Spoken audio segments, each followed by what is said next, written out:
Good morning, students. So today I am going to explain about back cross and test cross. So here you remember the word is a back and another word, so that is test. Okay. So what is back cross?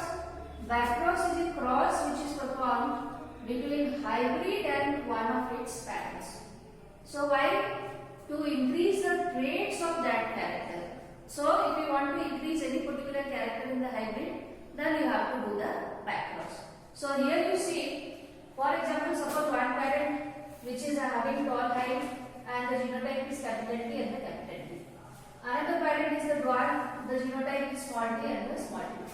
When the cross is made in between these two parents, so we are getting the hybrid, and the hybrid is having the genotype capital T and the small t. In back cross, you can cross the hybrid with any one of parents. Either you can cross with capital T, or you can cross with small t, small t. So why we are doing the back cross? We are doing the back cross to increase any particular character in the hybrid progeny. So that is the importance of the back cross. Now the second example, so that is test cross. So in the back cross, for example, here I have written a crop plant is crossed with its wide variety to be disease resistant.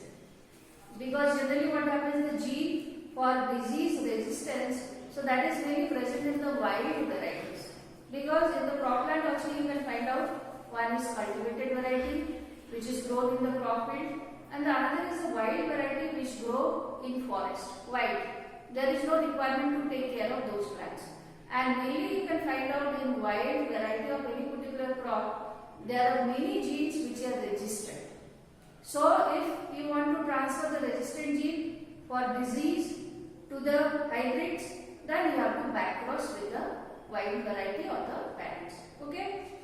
Now the test cross, so that is a cross where F1 progeny, so that is crossed only with recessive parent.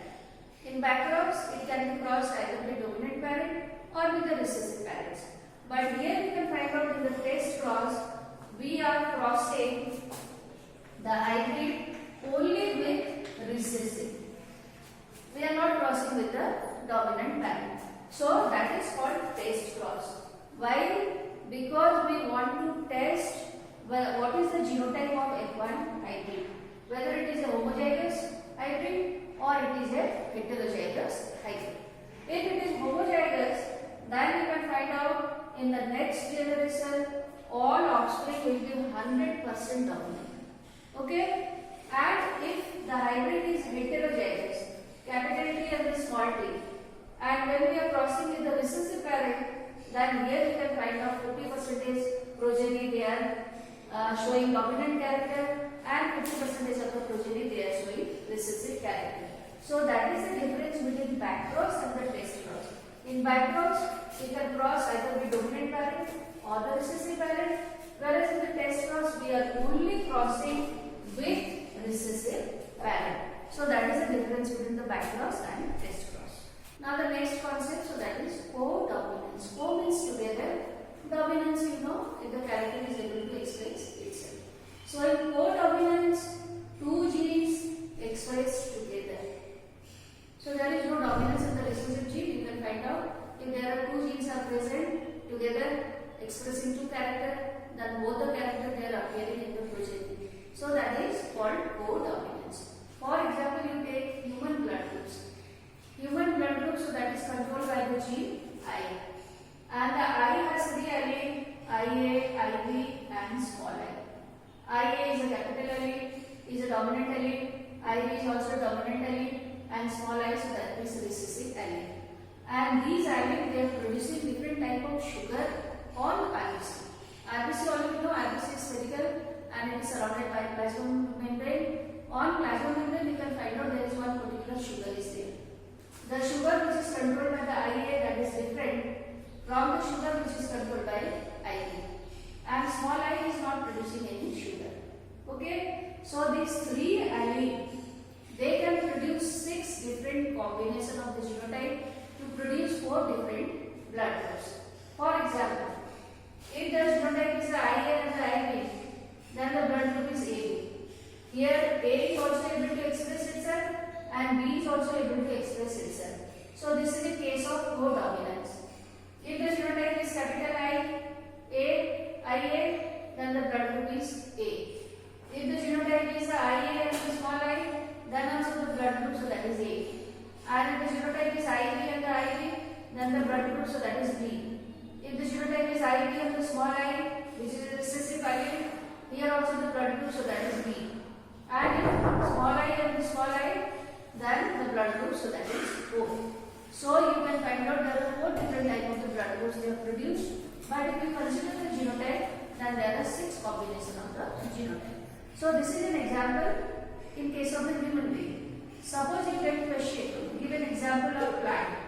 Because in the board exams, either you will get a question that you explain codominance by giving example of blood group, human blood group, then you have to explain all these things. If it is given by giving an example of the plant, you explain the phenomenon of codominance, then you have to give the example that is starch synthesis in pea. In pea plant, you can find out some of the seeds, they are bigger in size, some they are smaller in size. So why they are bigger in size? Because in the chromosome there is a gene which is called P, and it is able to produce large amount of the starch, so the size of the seed is bigger.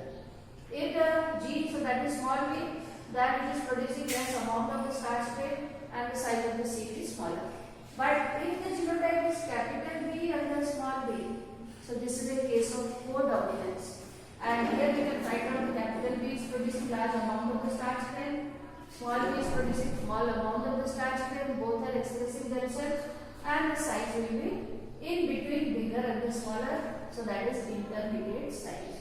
So dominance is not an autonomous character. There is no guarantee that always dominant gene will be able to express itself. In nature you can find out there are many exceptions are there or deviations are there, for example in complete dominance or the codominance, where the dominance is not an autonomous character. Next is chromosome theory of inheritance. In 1900, 3 scientists, Steve Reich, Foren and Vaughan, rediscovered Mendel's work independently. Now before also I had explained you that when Mendel discovered laws of inheritance, then his work was not accepted. So why it was not accepted? Because his explanation that factor which is transferred from parents to progeny and responsible for regulating traits of the character, so that was not accepted by his contemporary scientists. And also that time there was no microscope to give any kind of physical proof, and Mendel was the first biologist who included mathematics in biology. So his work did not get recognition at that time. But later on, when these 3 scientists independently they again rediscovered the same thing which was discovered by Mendel, then it was given recognition, and then they proposed chromosome theory of inheritance. Okay, so what they are explaining? They are explaining that because that time there was microscope, so that was invented to study the cell division and how the chromosomes they are moving during mitosis and the meiosis. So the name which was given factor by Mendel, because Mendel explained that factor is responsible to control any character or traits. So now the factor is replaced and the name was given chromosomes.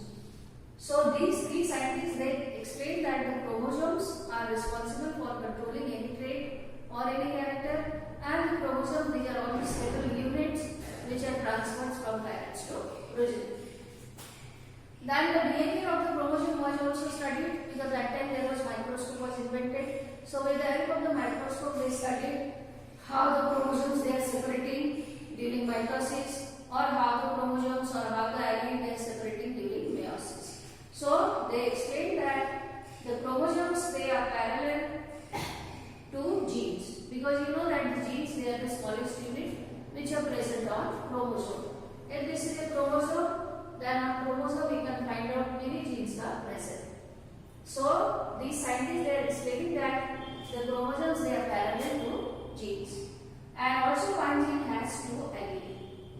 Okay, so these are all the points which are discovered by these 3 scientists, and the works that was similar to the work which was explained by Mendel. So Sutter and Boveri, he also discovered the mitosis and the meiosis, how the chromosomes they are behaving during mitosis, how they are separating during meiosis, and they combined the segregation of the character with Mendelian principles. And the theory which was proposed, so that is known as chromosomal theory of inheritance.